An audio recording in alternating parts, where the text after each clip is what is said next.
Madam మేజర్గా వాళ్ళు ఏదైతే మనల్ని నమ్ముకొని వచ్చారో డ్రింక్ మానిపించడం అనేది మన స్టేజ్ తరపు నుంచి మనం ఆ హామీ ఇవ్వడం జరిగింది. అతను దాన్ని వాడుకుంటాడా లేదా అనేది బయటికి వెళ్ళిన తర్వాత తెలుస్తుంది. ఎందుకంటే ఇది చాలా సెన్సిటివ్ కేసు అండి. అలా మాట్లాడాల్సిన విషయం. ఎందుకంటే ఇక్కడ నాకు అర్థమైంది ఏంటంటే ఒక భయం, ఒక టెన్షన్, ఒక ఓపిక ఇవన్నీ మిక్సీ అయిపోయి ఒక తల్లిదండ్రులు ఇక్కడతోటి కొన్ని డైలాగులు ఆపేశారు అనేది నాకు అనిపిస్తున్న విషయం. ఎందుకంటే ఒకటి అబ్బాయికి చెప్పకుండా తీసుకొచ్చారు. రెండు, ఇది ఈ రోజు విషయం కాదు, 9th క్లాస్ నుంచి జరుగుతున్న పంచాయతీ. బిఫోర్ మ్యారేజ్ అలాగే ఉంది, ఆఫ్టర్ మ్యారేజ్ పెరిగింది. ఏదైతే భయం అని ఫస్ట్ నేను మాట్లాడుతున్నానో భయం గురించి నేను ఎక్స్ప్లెయిన్ చేయాలి. ఇన్ని సంవత్సరాల 25 ఏళ్ల ఒక కుర్రాడు లైఫ్ స్పాయిల్ అయిపోయింది, మా జీవితాలు సర్వనాశనం అయిపోయినాయి బాబు అని తల్లిదండ్రులు పరిగెత్తుకొని పోలీస్ స్టేషన్లకు వెళ్ళారు, పెద్ద మనుషుల దగ్గరికి వెళ్ళారు. వెళ్ళనే అలా పోయినా మన స్టేజ్ని నమ్ముకొని పరిగెత్తుకొని వచ్చారు ఒక రకంగా. ఎందుకంటే మనం కొన్ని సందర్భాల్లో షూట్స్ పెట్టలేం, వీళ్ళని పిలిచి పాపం వెనక్కి వెళ్తున్న వాళ్ళు ఎక్కువ ఉన్నారు. మా వ్యూవర్స్కి ముందుగా చెప్తున్నామండి, యాక్చువల్గా ఫోన్ లిఫ్ట్ చేయట్లేదు, ఇలా టెన్షన్ పడుతున్నారు. నెంబర్ ఆఫ్ కాల్స్ అండి, అటెండ్ అవ్వడం కూడా మా వల్ల కావట్లేదు. షూట్స్ కూడా కొంత చూసుకొని మేము పెట్టుకోవాల్సి వస్తుంది. ఎందుకంటే మా ప్రొఫెషన్ మాకు ఉంటుంది కాబట్టి మేము ఎంతవరకు సర్వీస్ చేయగలమో అంతా చేస్తున్నాము. దయచేసి మమ్మల్ని క్షమించండి. అందరి కాల్స్ మేము అటెండ్ చేయలేకపోతే చాలా కాల్స్ వస్తున్నాయి. దానికి 3 అపాయింట్ చేసినా కూడా వాళ్ళు కూడా అటెండ్ అవ్వలేకపోతున్నారు. తీసినంత వరకు మేము పిలుస్తున్నాం, వస్తున్నారు. సో మమ్మల్ని ఈ ఒక్క విషయంలో మా వ్యూవర్స్ అందరూ క్షమించాలి. 2, మమ్మల్ని నమ్ముకొని వీళ్ళు వచ్చిన తర్వాత వీళ్ళ బాధ ఏం చెప్తే ఏమవుతుందో, పిల్లాడి గురించి ఏం చెప్తే ఏమవుతుందో అనే టెన్షను బయట ఇలా ఫేస్ చేస్తున్న తల్లిదండ్రుల దగ్గర చాలా ఉందని నేను అనుకుంటున్నాను. ఎందుకు అంటే వీళ్ళు అబ్బాయి తాగనప్పుడు దేవుడు 100 మార్క్స్ ఇచ్చేశారు. ఎప్పుడైతే తాగుతాడో అది 2 డేసా 3 డేసా 0 మార్క్స్ మైనస్లకు వెళ్ళింది. ఒక తల్లి వణుకుతుంది కొన్ని మాటలు చెప్పడానికి. ఏం చెప్తే సొసైటీకి ఎట్లా వెళ్తుందో, అసలు తర్వాత నా కొడుకు చూసి ఏమంటాడో. తండ్రిని చూసి కూతురు భయపడకూడదు, కొడుకుని చూసి తల్లి భయపడకూడదండి. సమాజం సోషల్ మీడియా చేతుల్లోకి వచ్చి తాగుడు ప్రతి ఒక్కళ్ళకి అలవాటయ్యి ఈ 2 రిలేషన్స్ మీద డ్యామేజ్ అయితే మనం మృగాలతో సమానం, సమాజంలో బతకడానికి పనికిరాము, అడవుల్లోకి వెళ్ళి బతకాల్సి వస్తుంది యానిమల్స్ లాగా. ఆ స్టేజ్ రావడానికి ఎక్కువ టైం పట్టదు. కొంచెం ఆలోచించుకోండి. ఒక తాగుడు, ఒక సోషల్ మీడియా, ఒక టెక్నాలజీ, ఎంత దరిద్రంగా టెక్నాలజీ చేతిలోకి మన బ్రెయిన్ వెళ్ళిపోయింది, టెక్నాలజీ చేతిలోకి మన జీవితం వెళ్ళిపోయింది. దీన్ని ఎంత త్వరగా అవాయిడ్ చేస్తే అంత బెటర్. ఎంత అవసరమో అంతే వాడుకోండి. డ్రింక్ చేస్తారా సోషల్గా, అందరినీ మేమేమి ఇప్పుడేం చేయలేం. కొన్ని కల్చర్లు ఉన్నాయి, కొన్ని వ్యవహారాలు ఉన్నాయి. ఎంతవరకు అంతవరకు. ఈ రోజున ఒక 25 ఏళ్ల కుర్రాడు అద్భుతంగా మాట్లాడుతున్న 100% తెలివితేటలు ఉన్న ఒక కుర్రాడు అబ్బాయి టాలెంట్ వాడితే ఒక 2-3 బిల్డింగ్లు కట్టేవాడు ఈ పాటికి. ఎందుకంటే 10th క్లాస్ ఇంటర్మీడియట్ నుంచి వర్క్ చేయడం స్టార్ట్ చేసిన వ్యక్తి ఒక తాగుడు వల్ల 2 తల్లిదండ్రులు బాబోయ్ అని భయపడే స్టేజీలో ఉన్నారు. పూర్తి మాట కూడా చెప్పలేని పరిస్థితిలో ఉన్నారు అంటే ఒక్కసారి ఆలోచించండి. ఎందుకంటే ఇక్కడ వరకు మేము చెప్పగలుగుతాం, కానీ ఇంటికి వెళ్ళినాక పరిస్థితి వేరుంటుంది. మా అదృష్టం బాగుండే అబ్బాయి ఏమి తాగకుండా వాళ్ళని ఏం చేయకుండా ఉంటే మమ్మల్ని నమ్ముకొని వచ్చినందుకు థ్యాంక్స్ రమేష్ గారు మీకు. ఇన్ కేసు ఏదైనా జరిగితే మాత్రం ఖచ్చితంగా అమ్మ మీ వెనకాల మేము ఉంటాం. ఇప్పటిదాకా పోలీసులు ఉన్నారు సారు, నేను ఇమ్మీడియట్గా వస్తాం తల్లి, లీగల్గా నేనేం చేయాలో హెల్ప్ చేస్తాను, మెడికల్గా సార్ ఏం చేయగలరో చేస్తాం, మీరు భయపడాల్సిన అవసరం లేదు. ఇలా చిన్నప్పటి నుంచే కొడుకులు తాగుతున్న వాళ్ళు కూతురు కూడా తాగుతున్నారు. అలా ఎవరన్నా ఉంటే ఆ మహానుభావులు బాగు చేయడానికి ముందు డాక్టర్స్ దగ్గరికి తీసుకొని వెళ్ళండి. పరువు పోతుందో ఇంకొకటి అనుకుంటే పీకల మీదకి వచ్చేస్తుంది. వీళ్ళ భయం ఎక్కడ దాకా ఆగిందంటే ఏం చెప్తే ఏం వచ్చింది. ఎందుకంటే మిగతా 20 days బాగానే ఉన్నాడు కదా, సరే 10 రోజుల కోసం ఓపిక పట్టారు. ఇప్పుడు వాళ్ళ వయసు అయిపోయింది, ఇంకా ఓపిక పట్టడానికి వాళ్ళ దగ్గర లేదు. అందుకు పారిపోయి వచ్చారు. నా కొడుకుని ఎవరన్నా బాగు చెయ్యండి, వదులుకోలేరు, ఉంచుకోలేరు. కర్మ ఎక్కడో పాపం చేస్తే ఇలా జరిగిద్ది. పోనీ నువ్వేమన్నా వదిలేసి ఉంటావా? అది లేదు, నువ్వు మేజర్ అయిపోయి వదిలేసి ఉండిపోవాలా. వేరే కంట్రీస్లో వదిలేసి ఉంటారు. మనకేంటంటే వారసత్వం అట్లాగే కూర్చొని తినాలా, లేకపోతే వీళ్ళ మీద వాళ్ళు, వాళ్ళ ఆస్తుల మీద వీళ్ళు, ఈ లిటిగేషన్లే తప్ప హ్యాపీగా ఉందాం ఎవరి కాలం అన్న రిలేషనే ఇక్కడలే. తండ్రి మిషన్ లాగా వర్క్ చేసి ఈరోజు ఆ మిషన్ డ్యామేజ్ అయ్యి పక్కనుంటే ఆయిల్స్ వేసి రిపేర్ చేసి డాడీని అలా మనకు ఉండాలా. అలా ఒక డాడీని ఉంచుకోకుండా ఈయన నేను ఇంటికి వెళ్ళాను, నేను డబ్బులు ఇవ్వను, నాకు సంబంధం లేదు, ఓన్లీ నేను వచ్చేది తాగుడప్పుడే, వచ్చానా ఎరగదీశానా వెళ్ళానా, నేను వాయి తీయడానికి నాకు 2 కావాలి అంటున్నాడు. వస్తున్నాడు. మిగతా 20 days ఇంట్లో ఎక్కడున్నాడు? ఉండి వాళ్ళకి ఏదైనా ఇచ్చి మిగతా రోజులు కొడుతుంటే పోనీలే బాబు ఇస్తున్నాడా, 100 రూపాయలు ఇస్తే అది వసూలు చేసేదాకా వీళ్ళకి సినిమానే. ఆ 100 ఎందుకు తీసుకుంటారు బాబు, నువ్వు మా ఇంటికి రావద్దు, మీ 100 నాకు వద్దు. ఇది మేము అడుగుతున్నది ఇక్కడ నుంచి.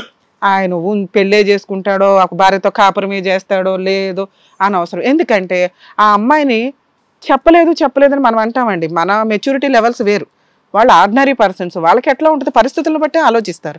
అరే బాబు వీడితో ఎందుకు మనకు తలనొప్పి, తాగి మళ్ళీ ఎరగదీస్తాడు. ఆ అమ్మాయి అరే ముందు రోజు నైట్ ఎవరితో తిరిగిందిరా అంటే, ఓ నన్ను జడగొట్టడానికి, నాకు ఈ పెళ్ళి వద్దనటానికి వీళ్ళు ఫిక్స్ అయిపోయారు. ఆ రోజు నైట్ వీళ్ళకి వాయి ఉండేది. సరే అది కూడా హింట్ ఇచ్చారు, అరే బాబు వద్దు, ఆ కుటుంబం వద్దు, మళ్ళీ అక్క మీద ఎఫెక్ట్ పడుతుంది. 100% కరెక్టే ఆ హింటు. అయినా ఇష్టపడి పెళ్లి చేసుకున్నా కొడుకుని కాపాడండి అంటే ఏం కొడుకు, పనికిమాలిన కొడుకు, ఏం చేసుకోవాలా? ఉత్తముడైన కొడుకు ఒకళ్ళున్నా చాలు. అలా లేని వాళ్ళు 20 మంది ఉంటే మాత్రం యూజ్ ఏముంది? మార్చడానికి వాళ్ళు చేయని ప్రయత్నాలు ఏంటి? నానా రకాల ప్రయత్నాలు చేశారు. హాస్పిటల్కి తీసుకెళ్ళి ఉన్న పావలాలో వాళ్ళు రూపాయి అప్పు చేసి కడితే 1 డేలో పరిగెత్తుకొని వచ్చాడు. ఎవరి జీవితం నాశనం అయింది ఇక్కడ? నీ జీవితం నాశనం అయింది. ఇప్పుడు నువ్వన్నా అదేదో బయటే ఉండు, ఇంటికి రా మాకు. ఇంతవరకు నేను మాట్లాడతా ఇక్కడ. వీళ్ళ గురించి వీళ్ళని ప్రొటెక్ట్ చేయాల్సిన అవసరం ఉంది నాకు లీగల్గా. వీళ్ళు ఒక కేసు ఫైల్ చేస్తే నువ్వు ఆ సరౌండింగ్ 20 కిలోమీటర్స్ దాకా రావడానికి కూడా ఛాన్స్ ఉండదు. అలా వేయమంటారా? వేయండి మేడం. వెళ్ళకుండా ఉంటే అయిపోద్దిగా, కేసు ఎందుకు వెయ్యాలి? అదే మీరు అన్నారు కదా మేడం, ఇప్పుడు వెళ్ళొద్దు, ఇంటికి వెళ్ళొద్దు. నాకు నచ్చింది మాట్లాడినా, ఇప్పుడు చెప్తున్నా వెళ్ళకుండా ఉండాలని చెప్పి మీరు అని డిసిషన్ చెప్పలే, ఇదే డిసిషన్ ఫాలో అవుతాం మేడం. ఇంతేనా? ఇది రికార్డ్ అవుతుంది నాన్న. ఇన్ కేసు మీరు వాళ్ళ ఇంటికి వెళ్ళినా, అక్కడికి వెళ్ళి వాళ్ళని కొట్టినా, బూతులు తిట్టినా చాలా సీరియస్ గా లీగల్ యాక్షన్ తీసుకుంటాం. ఓకేనా? ఏమ్మా ఒక్క హాస్పిటల్కి మాత్రం మీరు ఆ అబ్బాయి వస్తే తీసుకొని వెళ్ళండి డాక్టర్ దగ్గరికి, మేము కూడా సపోర్ట్ చేస్తాం. ట్రీట్మెంట్ తీసుకొస్తాను. మీ గురించి మాట్లాడాలి సార్. ఒక కొడుకు చూడకపోయినా పర్వాలే, కొడుకు వల్ల ఎదురు ఎఫెక్ట్లు పడుతూ ఉంటే సమాజంలో ఎలా ఉంటుందంటే, మీ కొడుకుని మీరు చూసుకోలేరా, మీరు పెంచుకోలేరా, మీరు ఎవడ పెరుగుతున్నాడు చెప్పినట్టు, ఎవడ సోషల్ ఇండివిడ్యువాలిటీ వాళ్ళకి ఎక్కువైపోయింది. అందులో మీ లైఫ్లో ఇంకెక్కువైంది. మరి 8 ఏళ్ల క్రితమే మీరు అంత యాక్టివ్గా ఉన్నారంటే కొంచెం ఆలోచించాల్సిన విషయం. మీకున్న తెలివితేటలు, మీరు మాట్లాడిన విధానం పర్ఫెక్ట్ ఉన్నాయి. అవి కనుక కాస్త లైన్లో పెట్టి మీరు కెరియర్ మీద కాన్సన్ట్రేట్ చేస్తే బెటర్ అనేది నా ఉద్దేశం. మీరు బాగా బాగుపడినప్పుడు మీకు నచ్చితే అమ్మా నాన్న దగ్గరికి రండి, లేకపోతే లేదు. కుదిరితే వాళ్ళకు నెలకు ఒక 5,000 పంపించడానికి ఏమైనా ఆప్షన్ ఉందేమో, ఇది మా స్టేజ్ మీద మా పర్సనల్ రిక్వెస్ట్. ఎప్పుడైతే మీకు బాధ్యతలు పెరుగుతాయో కనీసం మీలో మార్పు స్టార్ట్ అవుతుంది అనడానికి అదొక అవకాశం అండి. ఎందుకంటే ఇప్పుడు ఎంత ట్రీట్మెంట్లు మేము ఫ్రీగా ఇచ్చినా మీరు 10 రూపాయలు దాచుకుంటేనే అవుతుంది. ఆయనకే ట్రీట్మెంట్ చేపిస్తుందా, మీకే చేపిస్తుందా? ఆయన కొట్టట్లా, కనీసం నువ్వు కొడుతున్నావు. కొట్టేవాడికంటే కొట్టనోడు బెటర్ కదా, ఆయనకే పెట్టుకుంటుంది. నిన్ను కూడా కాపాడాల్సిన బాధ్యత మా మీద ఉంది. కాబట్టి డబ్బులు ఎక్కడి నుంచి రావాలి? మీ దగ్గర నుంచే రావాలి. మీరు సంపాదిస్తున్నారు, వేస్ట్ అయిపోతున్నాయి. వేస్ట్ అవ్వకుండా మీ ఆరోగ్యం కోసం మంచి చూసుకుంటే మేమందరం చేయాల్సిన హెల్ప్ చేస్తాం. 2, మీ పర్సనల్ విషయం. అమ్మాయి మేము విన్నంత స్టోరీ వరకు మీకు కొంచెం కూడా సెట్ కాదు. మీలాంటి ఒక మంచి భర్తని వదులుకోవడం ఆవిడ కర్మ. ఇక్కడ మంచి కొడుకు కాదేమో కానీ నువ్వు మంచి కుర్రాడివి, మంచి భర్తవి అవడానికి ఎక్కువ ఛాన్సెస్ ఉన్న క్వాలిటీస్ వ్యక్తివి. ఆ అమ్మాయి గురించి మేము ఇక్కడ ఓపెన్గా మాట్లాడలేము, ఎందుకంటే మళ్ళీ ఆ ఎఫెక్ట్ మీ సిస్టర్ మీద పడడానికి అవకాశం ఉంది. వాళ్ళే వద్దంటున్నారు. అలా ఒక వ్యక్తి, ఒక అమ్మాయి, మెయిన్గా ఒక వైఫ్, నా వద్దురా బాబు ఇతను అంటే కాళ్ళకి దండం పెట్టి ఒక చీర పెట్టి విడాకులు ఇచ్చి పడేయండి అంటాను నేనైతే. ఎందుకంటే మనం ఇవ్వకపోతే 498 డీవీసీ, మెయింటెనెన్స్లు, ఎదురేదైనా ఆస్తులు ఉంటే లాగడాలు, ఇవన్నీ వేసి సినిమాలు చూపించేస్తున్నారు. అబ్బాయిలను కాపాడలేక చేస్తున్నాం మేము ఇక్కడ. నీకు ఒక బంపర్ ఆఫర్ దేవుడు ఇస్తే సైన్ పెట్టి ఇచ్చిపడే మ్యూచువల్ డైవర్స్. ఒకవేళ ఇప్పుడు ఆ కేసు డైవర్స్ పేపర్స్ పంపించారు, మీరు పెట్టిన డైవర్స్ అగ్రిమెంట్ కింద లెక్క పంపించేయండి. 2 కోర్టు నుంచి పేపర్స్ వచ్చినాయి. మీరు కోర్టుకు వెళ్ళకపోతే ఎక్స్పార్టీ ఆర్డర్స్ వస్తాయి. ఓ 6 months తర్వాత వెళ్ళి ఆర్డర్ కాపీ తెచ్చుకోండి. ఈలోపు మీరు ఆరోగ్యం కోసం మాకు ఒక ఛాన్స్ ఇవ్వండి, మిమ్మల్ని మార్చుకోవడానికి ఆరోగ్యపరంగా 100% మిమ్మల్ని ఒక మహారాజులాగా, ఒక యువరాజులాగా రెడీ చేసి పంపించే బాధ్యత మాది. ఆ అమ్మాయి మీకు సెట్ కాదు. అలాంటి అమ్మాయికి మీరు ఎక్కువ ఛాన్సులు ఇవ్వడం దండగా. ఎందుకంటే మల్టీ సైకలాజికల్ ప్రాబ్లం ఉన్న అమ్మాయి అని నా ఉద్దేశం. ఇక్కడ మీ బావగారే చెప్పారు ఆ అమ్మాయి వద్దురా బాబు వదిలేయని. సొంత చెల్లి గురించి ఆయన చెప్పిన తర్వాత కూడా ఏళ్ళని ఆళ్ళని అనుకోవడం వేస్ట్. ఎందుకంటే నువ్వు వెనకేసుకు రావాల్సింది మీ సిస్టర్ని, మీ అమ్మా నాన్నే మాత్రమే, మీ బావగారిని. ఆయన కూడా నీకు కొంత ఉన్నంతలో సపోర్టే చేశాడో కొట్టాడో ఏదన్నా. వాళ్ళు కాపురానికి రాకుండా, డైవర్సు ఇవ్వకుండా మనకి సినిమా చూపిస్తుంటే మనం లీగల్ అటాక్ ఇవ్వచ్చు. వాళ్ళు మాకు డైవర్స్ ఇచ్చేయండి ముర్రో అంటున్నారు, ఇచ్చిపడే.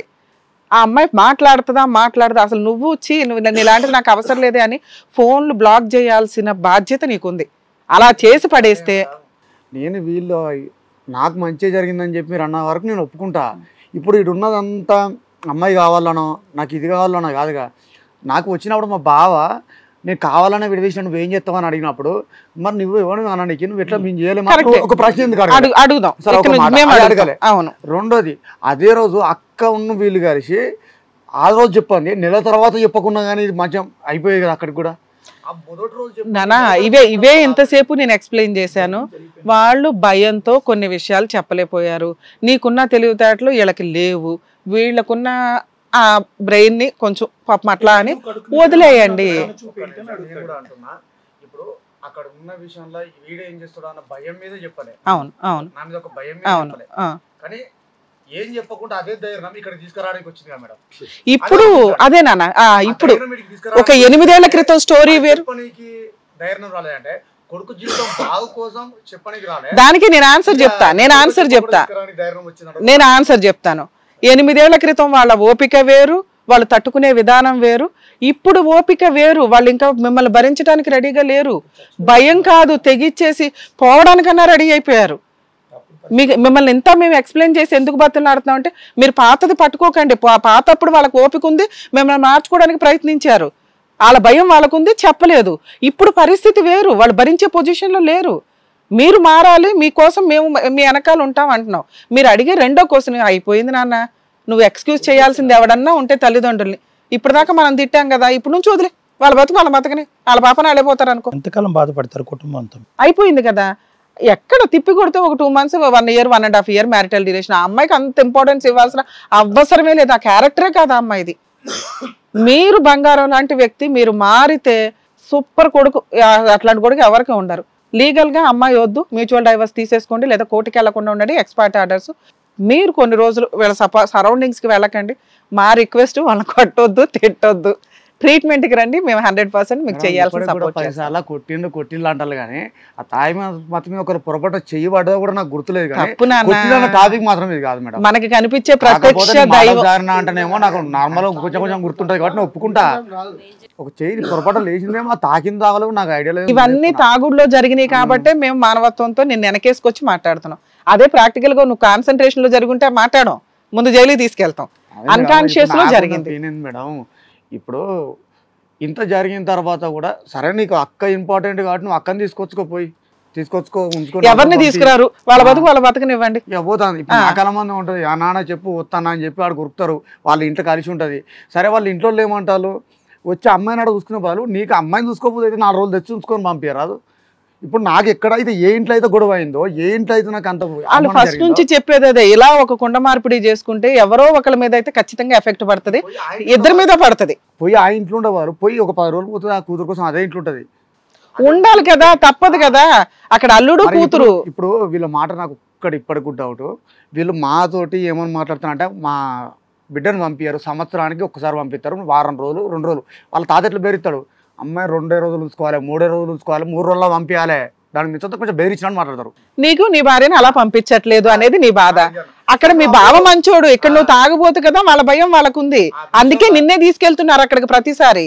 మేడం నేను ఇదే చెప్తాను, నన్నే అక్కడ తీసుకెళ్తున్నారంటే నాకు పెళ్ళైన తర్వాత నేను తాగలే మేడం. ఎప్పుడైతే నేను చెప్తున్నా ఆడున్న 3 భార్యను పంపించే రోజులు నేను తాగిన. ఆ రోజు ప్రాబ్లం ఇప్పుడు తాగుడు గురించే కదా వచ్చింది. తాగుడు మానే అమ్మాయి వద్దు నానా, తాగుడు వద్దు అమ్మాయి వద్దు, ఈ 2 డిలీట్ చేసే. వీళ్ళ దగ్గర కొన్ని రోజులు వెళ్ళ మాకు. ఏదో నేను దీంట్లో తాగుతున్నా అంటే దీనికి ఏమో ఎడిక్ట్ అయ్యి కాదు మేడం. నేను ఇంటికాడ ఉండి ఏమైనా ఆలోచనలు ఉంటాయి కాబట్టి నా మైండ్ రిలాక్స్ కోసం నేను పోతాను, కొంచెం డిస్టర్బ్ లో నా ఆలోచనలు నేను తాగుతున్నా. అదేదో నీ అవసరానికి డాక్టర్ గారు చెప్పినట్లు అట్లా ట్రీట్మెంట్ లో మీ మెడికల్ గా మీరు చూడండి, కానీ తాగి వీళ్ళ ఇంటికి వెళ్ళొద్దు, ఇక్కడికి చెప్పకుండా తీసుకొచ్చారని అసలు న్యూసెన్స్ చేయకండి ప్లీజ్. ఇది మా పర్సనల్ రిక్వెస్ట్. రమేష్ గారు ఒక్క విషయం, ఇక్కడ మీలాగా చాలా మంది వచ్చారండి, చాలా మంది ప్రాబ్లమ్ సాల్వ్ చేసుకొని వెళ్ళారు. కొంతమంది ఏమో బయటకు వెళ్ళి కూడా గొడవ పెట్టుకున్నారు ఇక్కడ అవ్వదు అని చెప్పేసి. బట్ డాక్టర్ గారు కానివ్వండి, అడ్వకేట్ మేడం కానివ్వండి, ఎవరి గురించి అయితే కంప్లైంట్ వచ్చిందో వాళ్ళు చాలా మంచోళ్ళు అని చెప్పింది నేను ఎక్కడా వినలేదు. సో ఇక్కడ మీరు తెలివైన వాళ్ళు, మీరు చాలా మంచోళ్ళు, జరిగింది మీకు అన్యాయం అని చెప్పేసి క్లియర్గా చెప్పారు. అక్కడ ఒకటే ఒక ప్రాబ్లం ఏంటంటే తాగటం. మీరు తాగడం వల్లే ఇలా జరిగింది. సో మేడం సార్ చెప్పినట్టు వాళ్ళని వదిలేసి చక్కగా ఇప్పుడు మళ్ళీ జాబ్ చూసుకొని ఆ అమ్మాయిని కూడా వదిలేసి కొత్తగా పెళ్లి చేసుకుని హ్యాపీగా ఎందుకు ఉండకూడదు? మీరు తెలివైన వాళ్ళు, సింపుల్గా ఆలోచిస్తే సింపుల్గా అయిపోతాయి. దానివల్ల మీ ఆరోగ్యం పాడు, వాళ్ళ ఆరోగ్యం పాడు, ఎవ్వరూ హ్యాపీగా లేకుండా గొడవలు పడుతూ ఉండడం అవసరమా? చిన్నప్పటి నుంచి వర్కింగ్ అంటే ఇప్పటికి మీకు ఎంతో మెచ్యూరిటీ వచ్చి ఉంటుంది. నాకు తెలిసి 50 ఏళ్ళ ఎక్స్పీరియన్స్ వచ్చి ఉంటుంది మీకు మీరు చేసే పనులకి. మీరు పెయింటింగ్ అంటున్నారు, డీజే అంటున్నారు, డ్రైవింగ్ అంటున్నారు, అన్ని ఫీల్డ్స్లో ఉన్నారు. మీ చుట్టూరా ఎంతమంది హ్యాపీగా లేరు చెప్పండి. మీరెందుకు మీ లైఫ్ని స్పాయిల్ చేసుకోవడం చెప్పండి. హ్యాపీగా ఇదిగోండి డాక్టర్ గారు ఫ్రీ ట్రీట్మెంట్ ఇస్తా అన్నారు. మేడం చెప్పినట్టుగా మీరు అమ్మాయిని వదిలేసి చక్కగా ఇంకొక మంచి అమ్మాయిని చూసి పెళ్లి చేసుకుని అందరు కలిసే ఉండండి, హ్యాపీగా ఉండండి. చిన్న టాపిక్, చిన్న విషయం మాట్లాడుకుంటే సర్దుకునే దానికి చెప్పండి. ఇంత ఇష్యూస్ అవసరమా? ఏమండి జాగ్రత్త. మీరు ఇక్కడి వరకు ఏ ఇష్యూకి అయితే వచ్చారో మా డాక్టర్ గారు, మా అడ్వకేట్ మేడం చెప్పారు. దాని తర్వాత రమేష్ గారు తెలివైన వాళ్ళు కాబట్టి డెఫినెట్గా అర్థం చేసుకుంటారని అనుకుంటున్నాను. సో హ్యాపీగా ఉండండి ప్లీజ్. Thank you. ఆరోగ్యం. Thank you. నెక్స్ట్ వారం అలాగే. థ్యాంక్ యూ అండి. Thank you sir.